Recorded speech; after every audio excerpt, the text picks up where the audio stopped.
Hello and welcome to a presentation and panel discussion brought to you by the participants of the South Asian Seminar held at Mumbai and organized by the Archdiocese Office for Environment Mumbai, CCBI, Commission for Ecology and Catholic Agency for Overseas Development. Before I introduce to you the participants of this discussion, I take this opportunity to express my gratitude to the Archbishop of Goa and Daman, Philip Neri Ferrao, and the Director of Dyson Catechetical Center, Father Romeo Godino, for giving us an opportunity to be present and attend the same. Let me introduce to you our enriched and enlightened participants of the seminar. We are all catechists teaching at different parishes in Goa. We have with us Advocate Clint Colasso. Hi friends. To my right, I have Mr. Oscar Mascarenas. Hi. Janice Fernandes. Hello. And myself, Mrs. Sandhya Fernandes. Let us move straight to the topics that were covered at the seminar, which was held on April 24th and April 25th. A total number of 27 participants attended the seminar. We had participants from all over the country and also from the country of Bangladesh.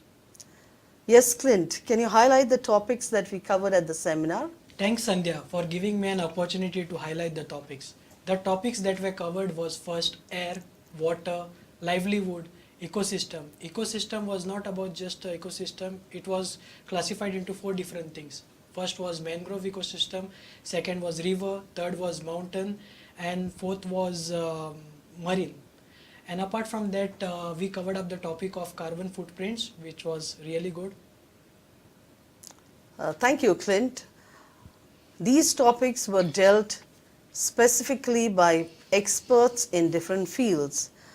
Oscar, can you name the resource persons that presented these sessions to us? Yes, Sandhya. We were privileged to have eminent resource persons. They included Bishop Alvin De Silva of the Diocese of Mumbai. He's the head of the Climate Change Department. Then we also had Father Vincent De Cruz, head of the Catechetical Cell, also of the Archdiocese of Mumbai. Next was Mr. Luke Mandis. He's a faculty in the Xavier's Institute of Communications, Mumbai, and also visiting faculty at Xavier's University in Bhubaneswar. Mr. Luke has been also participating in international forums with Indo-German organizations, and he's also the founder of Indigenous People, Amaya Publications, and fisheyeschool.com. Next we had Mrs. Pamela Fernandes. She's the coordinator of Justice and Peace in the University of Mumbai, and she has also engaged in advocacy efforts in human rights internationally in Asia as well at the UN in Geneva. There was Deepika Singh, coordinator of the Office of Human Development of the Federation of Asian Bishops Conference, and Ms. Shauna Ribello, a chemistry graduate engaged in environmental consultation for non-profit organizations as well in the educational projects. It was truly an enriching seminar for the teachers of catechism.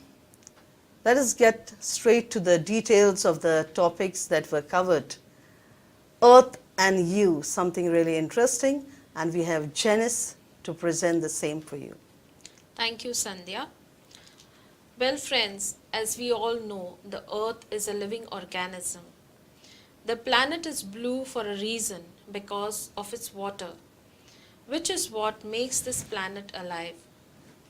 The entire universe is made up of same elements as in our bodies in various combinations like carbon, hydrogen, nitrogen, oxygen, where everything is connected. The web of life connects everything to everything. All planets are connected to the sun. The earth is connected to the moon, Are trees connected to the mountains and oceans? Rivers connected to us humans and living creatures? This fine balance has allowed various species to flourish. The insects, animals, birds, microorganisms, all of which have taken so many years to come to this stage. Trees use sunlight and carbon dioxide to create their own food and oxygen. The sun evaporates the water from the sea and creates clouds. As we all know, these clouds reach distant areas and they fall in the form of rain. Plants and every living species or beings consume this water and grows. If these species go extinct, the web will get weaker and finally it all gets destroyed. Don't you think, Janice, all that the earth is facing today, are we not going against the 2 commandments? Yes, Sandhya, we are breaking the two of the 10 commandments, which says, "Thou shalt not steal and thou shalt not kill." How do we do this? As per our current rate of consumption, we would need the resources of 2.5 planets to sustain the desires of the current population. Many ecosystems have been destroyed or consumed. The plant and animal species have gone extinct. Humans have exploited the land and rivers so much that droughts and other calamities have become a common phenomenon. The forests are being destroyed for development projects which are used by the rich only. The rivers are exploited for their sand and water, depriving us all of our natural resources. Now, with so much exploitation going on, what will be left for our future generations? Will our future generation have enough air to breathe? Will they have fresh water from ecosystem? Will they be able to see the animals, birds and fish that we see today? So friends, we are made up of elements that make up the earth. We cannot live on Mars or on Moon. The food we eat becomes part of our body and our beings. Hence we grow. We are an intimate part of this planet. To ensure we continue to thrive on this planet, we must conserve the environment that sustains us. We are the trustees of this planet and its resources. Yes, all that we have learnt should not remain only in theory, right? Very well said, Jen.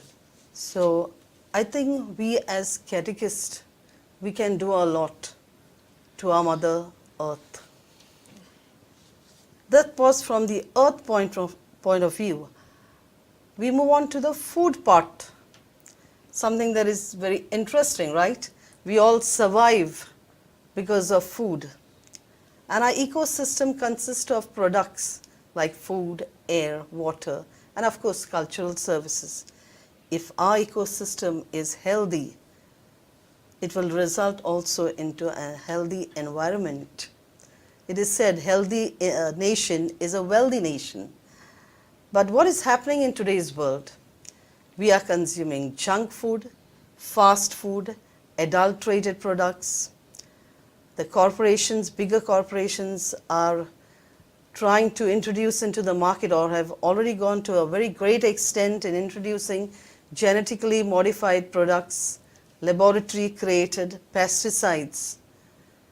And it has really created a great harm to our current generation, and I don't know what will happen to the future.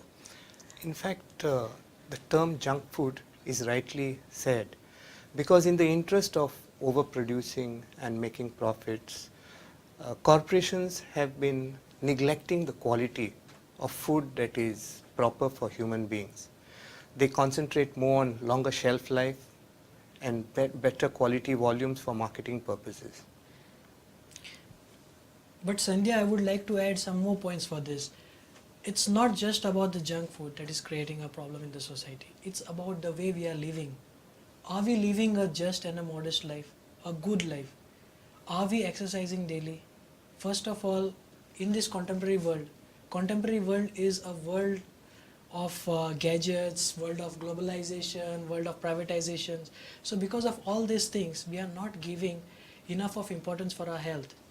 Because of the fast pacing things Yes, in and our I life. feel that earlier the woman was supposed to be the housewife, and today she has a 9 to 5 job. And most of the families feel that they don't have time to cook food at home, so they go in for fast foods, and actually local food, I feel, are the great healers of our body. And when we sit together to eat the food that is prepared out of love, it is more enriching and more healthier.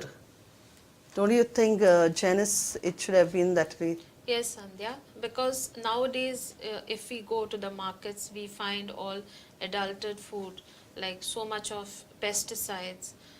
The fish also has formalin.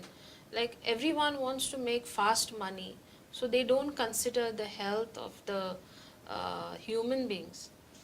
And also, besides that, is the excessive consumption. People consume more than they really require, and that consumption also includes the waste. While half the world is below a certain level of poverty, there's a lot of excess food utilized in homes. And in the commercial world, this has led to a lot of degradation, also because corporations are entering into new lands, destroying forest areas. They talked about ecosystems and the various services that the ecosystems provide to humans as well as living beings.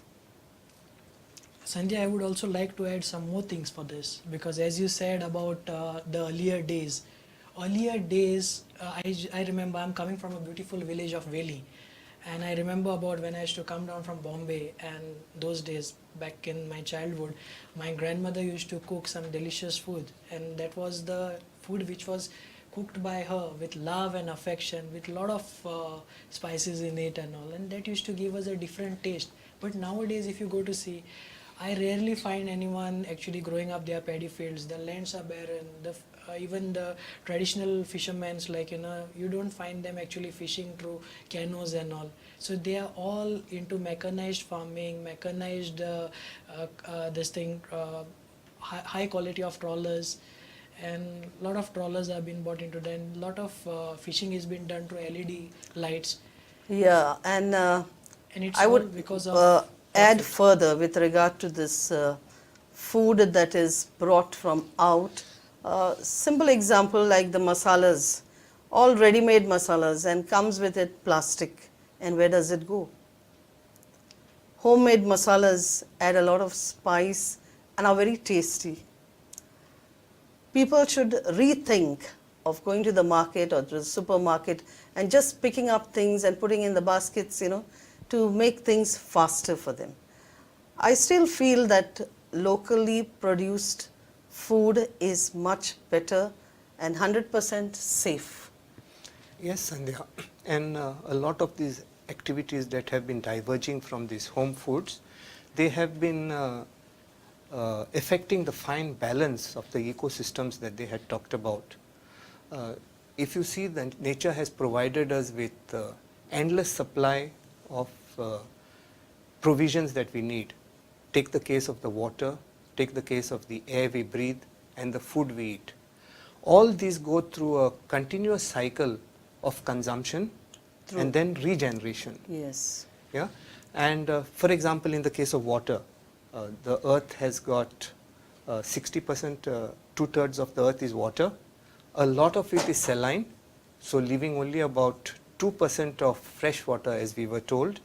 And out of this fresh water, a lot of the fresh water is concentrated in the polar regions, leaving only about 1% for use of human beings. And this, the Mother Earth has been recycling in a beautiful way. Talking about the water cycle, the saline water is evaporated, it goes into the air over land masses, it regenerates the water required by populations around, and whatever is consumed gets evaporated again, goes back into the cycle. Rivers also flow back into the sea. This is one of the cycles. We also have got the food cycles, which does the same sort of consumption and regeneration. I remember the participants from Bangladesh talking about water shedding. We have heard about power shedding, but they spoke about water shedding after 4 days, 5 days that they receive water. Even the people in Rajasthan, the stations, how people wait with their utensils to jump into the train and take water from the train that is moving. Okay, so when they halt at the platforms, you find people jumping into the train and taking water from the train. Difficult times ahead. And the video that we watched of our late President, Dr. APJ Kalam, it really sent some chills down my spine, and how it was so well presented. The title of the video was Water 2070, and he showed over there a 35-year-old man, how he would look as an 80-year-old man. And the shortage of water, I don't know what lies ahead for the future generation. What impressed me was how this degradation takes place. You start with deforestation. The area dries up. Once the area dries up, it also loses its capacity to collect rainwater. Rainwater, the next rains that fall, they just run off into the river without any retention. Over a period of time, there will be no rain also. This has been happening practically in a lot of places. I absolutely agree with you, Oscar, with regards to that. But if you take into consideration the areas of Sundarban region, they are already sinking. The water, river water has started to come in the people's field and all. So those fields have become less productive. You cannot cultivate over there. If you take into consideration the rivers are getting dried day by day. Why it is so? The development is necessary, but development should not be at the cost of the nature. Even Pope Francis says, any attack on the earth is an attack on the humanity. So is it not our duty to protect the Mother Earth? Is it not our duty to actually protect the plan which is inscribed by God? Because we as a protector can protect all other creations. Well said, Clint. What about carbon footprint that they spoke about at length? Carbon footprints is a energy that is emitted at the time of production and consumption of goods and services.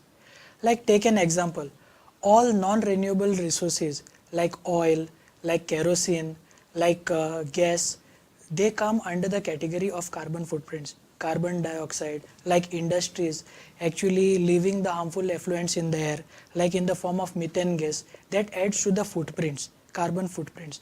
Like take an example of a container or of a truck container. The truck container is being used to get the oil from the company, that is from the shore.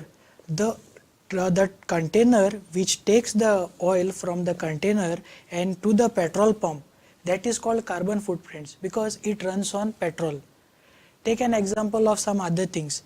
If we take into consideration the solar project or solar energy instead of petrol, then we try to reduce the carbon footprints, because nowadays in this modern world and so-called contemporary world, most of the families, they have their own car, individual cars, they want to travel by their own cars, but this is only adding to the carbon dioxide, they are adding to the carbon footprints. So in a day 1,45,000 carbon dioxide effluents are being generated in the air.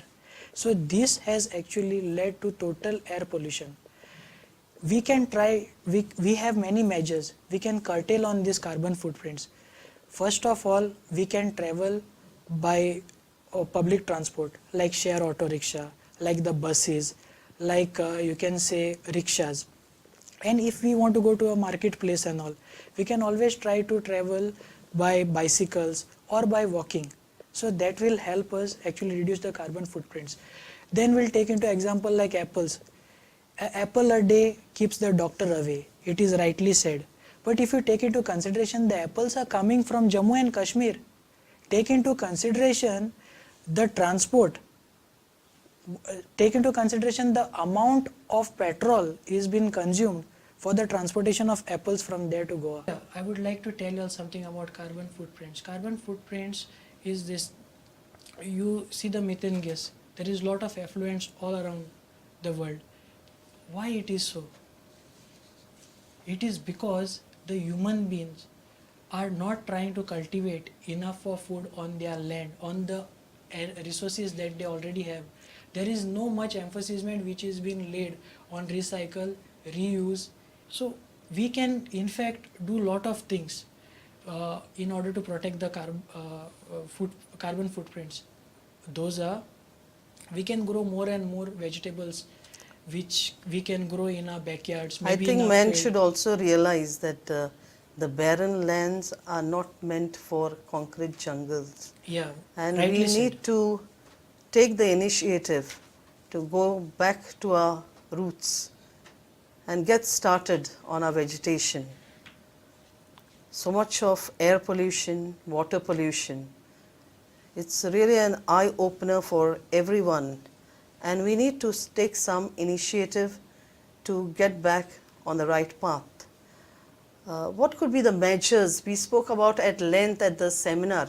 We can do this at the national level and at the international level, but at our own level, right from our family, our community, our parish, okay? If we set things straight right here, maybe the world would be a better place to live in. Rightly said, Sandhya. So at the international level, there are many declarations which were held by the signatory states. First of all, there was Stockholm Declaration in 1972.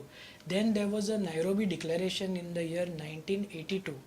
Then there was a Copenhagen Summit. Then there was Kyoto Protocol. Apart from that, there was Petersburg Declaration. And recently there was Paris Agreement. Yes, On Paris agreed. Treaty. At the international level, so many things, so much has been done. And there's a lot more to be done. Let's get back to our family level. What measures can we take to save the environment for posterity? Janice, could you share something at the family level, what we could do? Yes, Sandhya. At the family level, we have children, and we can teach them like how to save on water, electricity, and other resources. Now, in schools, we can teach them about rainwater harvesting, wherein how we can use the rainwater for washing clothes and washing utensils, gardening. So, how we can use our natural resources in a better way. Secondly, we can teach them how to avoid making waste, unnecessary waste like plastic, avoid using plastic. Then also we can ask them to teach their friends, like we teach our Yes, we children. need to create and they- awareness. Yes. Each one teach one, and more people can be roped in to protect the environment. At the family level also, maybe when we go for to buy fish or to buy vegetables or other items, it will be nice if we carry our own utensils, right, to buy the fish. We do not have to buy a plastic also together with the items that we bring, and a lot of plastic reduction can take place. Let's not wait what the government can do, what we can do at our personal level. What do you feel, Oscar, about it?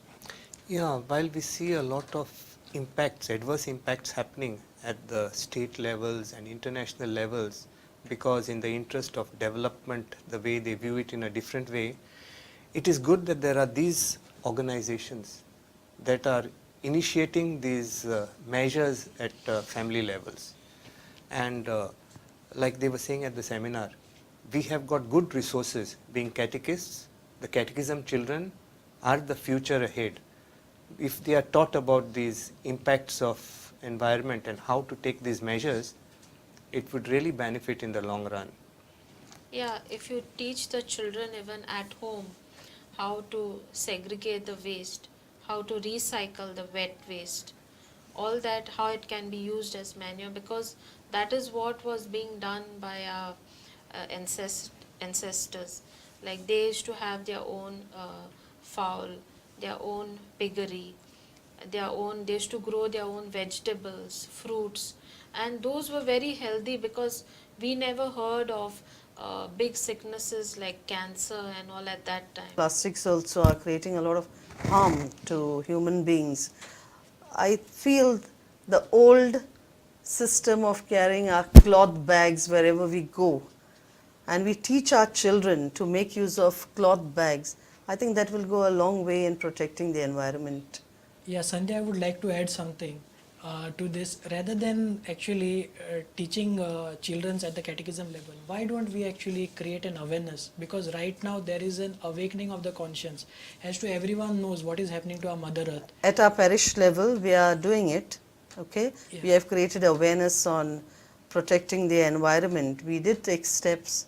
At our institutional level, every year it's a project of ours where we make cloth bags, paper bags. We go around the village and we distribute them to the people of the village. So we have been doing a lot of work, and I feel there's so much to be done. What we may be doing is just 2%, but I think we need to do a lot as catechists, as family members, okay? As a community. As a community. I would like to thank the crew of CCR TV. Sandhya, could you summarize the entire program? Yes, this is what I presented, and it has been uploaded on their website. Water, precious water in a bowl, made us to save our goal. Our actions made us aware. We began the day with a prayer. Laudat the sea, we praise thee, the inspiring edition of the Holy See, meant for the lay people to practice. His Grace Bishop Alvin introduced it aptly. A lot of learning happens in doing, adapted to your region, said Luke Mendes. Games, flip charts, theatre, experiments, use it for the children's betterment. Sense learning, connect the reality, make environment learning a fun activity. Earth is our home, we are the citizens. We came to believe in interactive sessions. Pamela made food so delicious, local food became so sumptuous. Food is a great healer to mankind, but nowadays it is difficult to find. Genetically modified food, say no. Contaminated food, an eyesore. Enjoy the lovely meals made at home, extended lifespan, and many more. Sad to note that we are stealers, the rich heritage from our ancestors. Sessions I longed for, Deepika covered. Future generations to give without measure. Reclaiming our roots, spoke Professor Luke. Environmental, economic, and social issues. Awareness, repair, reverse, learn from others. Inclusive of dependents and stakeholders. Challenge to see, not only for our age, said Father Vincent, it's for all stages. Different lifestyles and their impact. Families work together for a greener pact. Water, ecosystem, livelihood, social economy. Mock sessions will go down memory. Registration, sessions, excellent hospitality. God bless you, members of CCBI, FABC, and AOE. Thank you.